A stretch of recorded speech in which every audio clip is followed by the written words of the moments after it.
जोहार साथियों।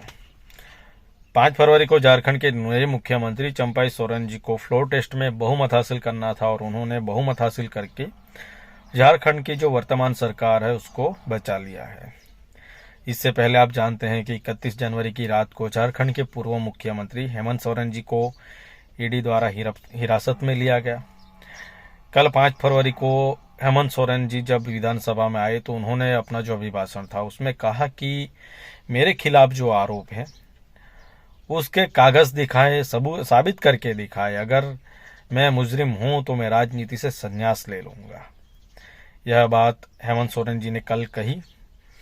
सवाल ये खड़ा होता है कि क्यों हेमंत सोरेन को सत्ता से हटाया गया या क्यों जो झारखंड की वर्तमान सरकार है उसको गिराने का प्रयास किया गया।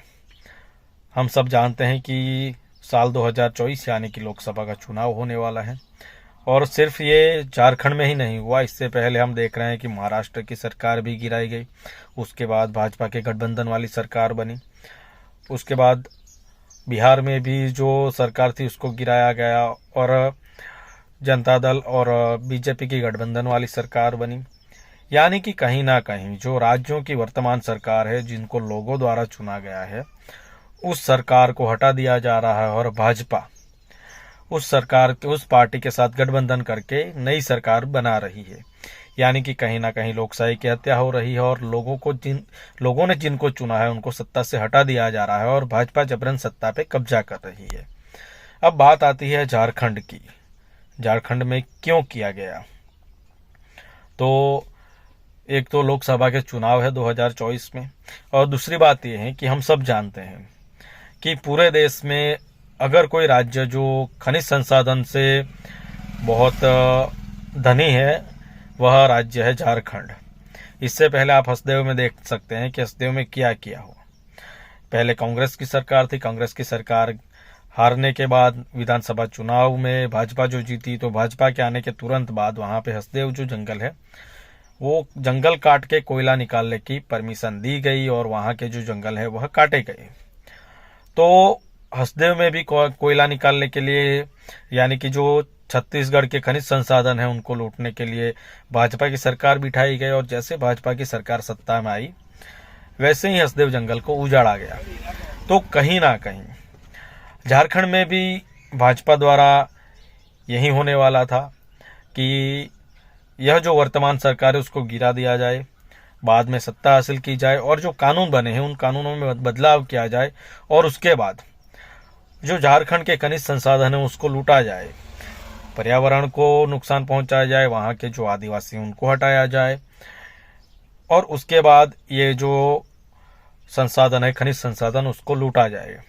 यानी कहीं ना कहीं हम देख रहे हैं पूरे देश में कि जब से भाजपा सत्ता में आई है केंद्र में तभी से जो उनके उद्योगपति मित्रों हैं उनके लिए काम करिए और खास करके अदानी के लिए। तो हसदेव में जिस तरह से भाजपा कांग्रेस दोनों ने मिलकर अदानी को कोयला निकालने की परमिशन दी तो शायद यहाँ पे भी वही होने वाला था कि भाजपा कहीं ना कहीं सत्ता में आके कानूनों में बदलाव करके खनिज संसाधन लूटने का प्रयास करने वाली थी। लेकिन यहाँ पे वे अपने जो मंसूबे है उसमें सफल नहीं हुए और कहीं ना कहीं उनको यहाँ पे हार का सामना करना पड़ा। फ्लोर टेस्ट में भी उन्होंने यही प्रयास किया होगा कि कैसे विधायकों को तोड़ा जाए और अपनी तरफ खींचा जाए और फिर बहुमत हासिल किया जाए। अब जब चंपाई सोरेन जी को दल का नेता चुना गया यानी कि मुख्यमंत्री पद के लिए नियुक्त किया गया तो आप देख सकते हैं कि कहीं ना कहीं राज्यपाल भी गायब हो गए। उनको जैसे घोषित किया गया तो उनको मुख्यमंत्री के शपथ दिलाने चाहिए लेकिन वैसा नहीं हुआ।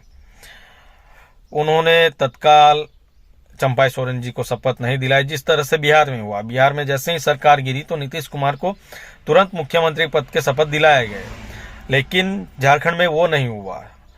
सरकार गिरी, दल के नेता चुने गए मुख्यमंत्री पद के लिए, लेकिन राज्यपाल ने भी उनको तुरंत शपथ नहीं दिलाया और उन्होंने देरी की, कहीं ना कहीं भाग गए। बाद में क्या हुआ, जैसे ही अन्य पार्टियों ने राज्यपाल पे आरोप लगाने शुरू किए तो राज्यपाल आए और उन्होंने चंपाई सोरेन जी को शपथ दिलाया। कहीं ना कहीं ये जो देरी की गई, उनको मुख्यमंत्री पद के लिए घोषित किया गया और उनको शपथ दिलाने के बीच में जो देरी की गई तो उसमें कहीं ना कहीं ऐसा लगता है कि राज्यपाल भी यही प्रयास कर रहे थे कि भाजपा को थोड़ा समय दिया जाए, ताकि भाजपा जो अपने विरोधी पक्ष के जो विधायक हैं उनको खरीद सके और बहुमत हासिल कर सके। लेकिन ऐसा नहीं हुआ। जो झारखंड मुक्ति मोर्चा, कांग्रेस और आरजेडी के जो विधायक हैं उनको कहीं ना कहीं बचाने के लिए एक स्थल से दूसरे स्थल ले जाया गया, और भाजपा ने पूरा प्रयास किया होगा, इसमें कोई संदेह नहीं है, क्योंकि हर राज्य में उन्होंने यही किया है। तो यहाँ पे भी वही होने वाला था कि कहीं ना कहीं ये जो सरकार है, वर्तमान सरकार, उसको गिरा दिया जाए और जिनको लोगों ने नहीं चुना वो जबरदस्ती सत्ता पे आगे बैठ जाए, और फिर जिस तरह से छत्तीसगढ़ में हो रहा है, महाराष्ट्र में हो रहा है, उसी तरह से कानूनों में बदलाव किए जाए और कहीं ना कहीं अपने उद्योगपति मित्रों के लिए कानून जो है, कानून में कुछ सरलता लाई जाए, ताकि उनको खनिज संसाधन लूटने में सरलता रहे और वो बेखौफ खनिज लूटते रहे। ऐसा ही कुछ पूरा जो प्रकरण है वो हुआ, क्योंकि हेमंत सोरेन के रहते वे ये नहीं कर सकते थे।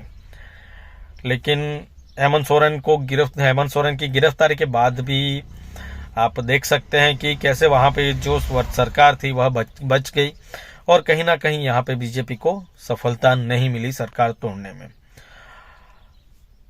अभी सरकार बीजेपी फिर से प्रयास कर सकती है, क्योंकि कहीं ना कहीं 2024 के लोकसभा चुनाव भी आ रहे हैं। तो एक तरफ से ये भी कर रहे हैं कि जो नेता है उनको अपनी तरफ खींचे, अपने पक्ष में शामिल करे, या फिर हम अपने साथ कुछ समझौता करें।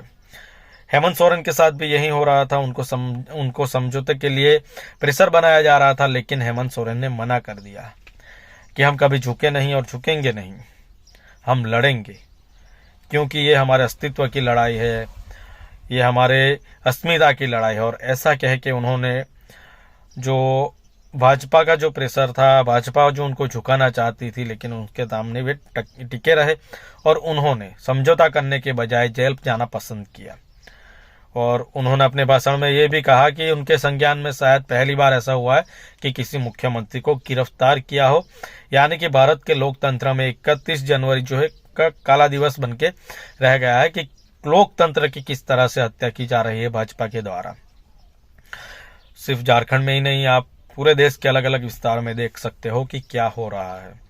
भाजपा किस तरह से लोगों की चुनी हुई सरकार को हटा के खुद सत्ता में बैठ रही है।